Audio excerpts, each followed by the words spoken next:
Curious about the final hours of José Rizal? Today, we're uncovering the hidden details and last interactions of the hero whose death changed a nation. There's more to his final moments than what history books reveal, and we're here to explore it all. Before we begin, don't forget to subscribe and turn on notifications. We dive into the lives and legacies of the Philippines' iconic figures. Now, let's journey back to December 30th, 1896, and walk alongside Rizal through his final hours. 1. A night of reflection and farewells. On December 29, 1896, José Rizal knew his life was nearing its end. Imprisoned in Fort Santiago, he had been condemned to death for his role in inspiring the Filipino people to resist Spanish rule. Despite his imminent fate, Rizal spent his final night in a surprisingly calm and reflective manner. He wrote letters to family and friends, making sure to express his love, gratitude, and hopes for a better Philippines. One of the most poignant letters he wrote was to his family, reminding them of his undying love and asking for their understanding. His family was allowed to visit him one last time, and it was an emotional farewell. Rizal's mother, Teodora Alonso, who had raised him with a fierce sense of identity and independence, was devastated. He also shared a tearful goodbye with Josephine Bracken, his beloved companion who some consider his unofficial wife. In one of his letters, he left a touching poem for Josephine, titled Mi Ultimo Adios, My Last Farewell, where he expressed his thoughts on love, sacrifice, and his dream of a free Philippines. That night, Rizal wrote his final masterpiece, a beautiful yet haunting farewell poem that encapsulated his feelings about his country, freedom, and the love he had for his people. Mi Ultimo Adios was a declaration of love and sacrifice, intended not only for his loved ones, but for the entire Filipino nation. It was a message that would live on, inspiring Filipinos to continue his vision for independence and unity. 2. The execution order, a staggering turn of events. Rizal's final day began early on December 30th, 1896. The Spanish authorities had sentenced him to death, and the order for his execution had been signed the previous day. At dawn, the guards arrived to lead him out of his cell, and although he was aware of the gravity of the situation, Rizal displayed remarkable composure. He knew he was walking toward death, but he faced his fate with a level of dignity and grace that left an impression on everyone who witnessed it. The execution was scheduled for 7 a.m. at Bagumbayan Field, a public area that has since become Rizal Park in Manila. The decision to carry out the execution in such a public space was deliberate. The Spanish wanted to make an example of Rizal, to show the public what would happen to those who dared to challenge colonial rule. However, the execution would have the opposite effect, only further fueling the desire for independence. As Rizal was escorted out of Fort Santiago, the soldiers gave him a black suit to wear.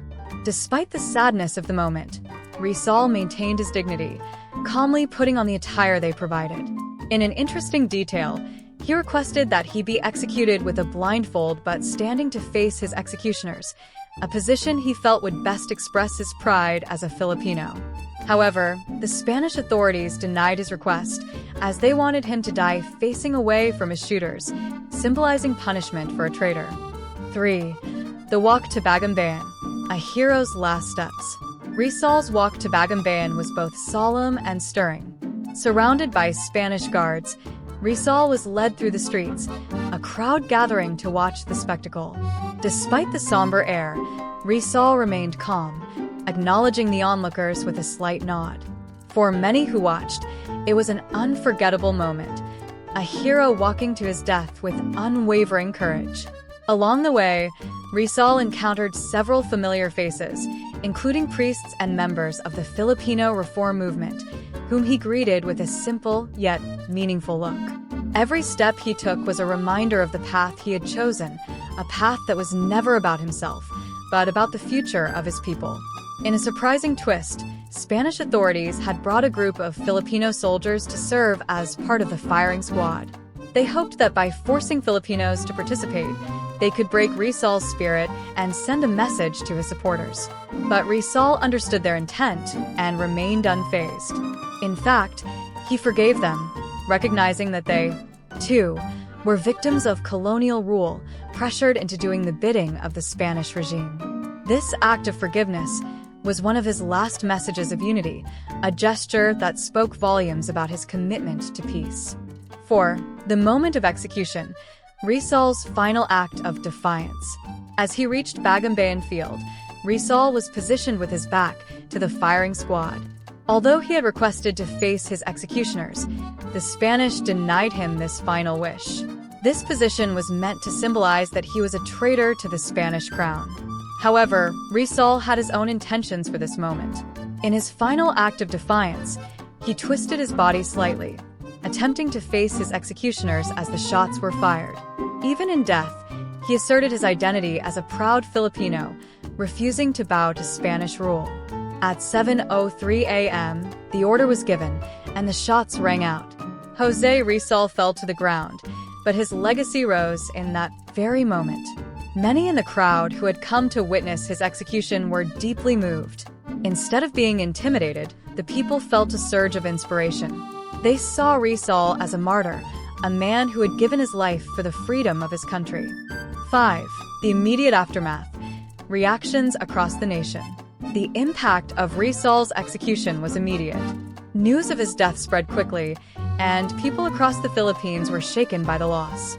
However, his death also sparked a wave of unity and resolve among Filipinos.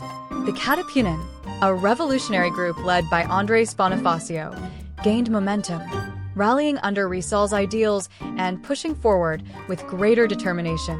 In the years following his death, Rizal's writings and legacy continued to fuel the fight for independence. His execution became a rallying cry, inspiring countless Filipinos to resist Spanish rule and envision a nation free from colonial oppression. Rizal's life and death transformed him from a writer and doctor into a symbol of courage, intellect, and sacrifice, uniting Filipinos under a common cause. 6. Rizal's legacy, a nation's tribute to its martyr. Today, José Rizal's life and death remain a powerful source of inspiration for Filipinos.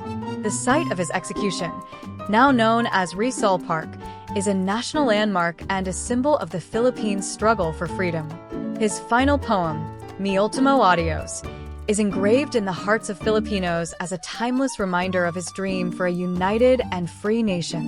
Rizal's legacy extends beyond the Philippines, as he has become a global symbol of peaceful resistance and intellectual activism. His life's work continues to inspire people around the world, especially those who fight for justice, equality, and national identity. From his writings and speeches to his final moments at Bagumbayan, Rizal's contributions to Philippine society are immeasurable. His life reminds us of the power of education, the importance of unity, and the strength of standing up for one's beliefs. If you were moved by the final hours of José Rizal, don't forget to subscribe. Here, we uncover the lives, stories, and legacies of the Philippines' heroes and indigenous peoples. Leave a comment below with your thoughts on Rizal's final act of courage, or suggest another historical figure you'd like us to explore next. Thank you for watching, and we'll see you in the next episode as we continue to celebrate the rich heritage of the Philippines.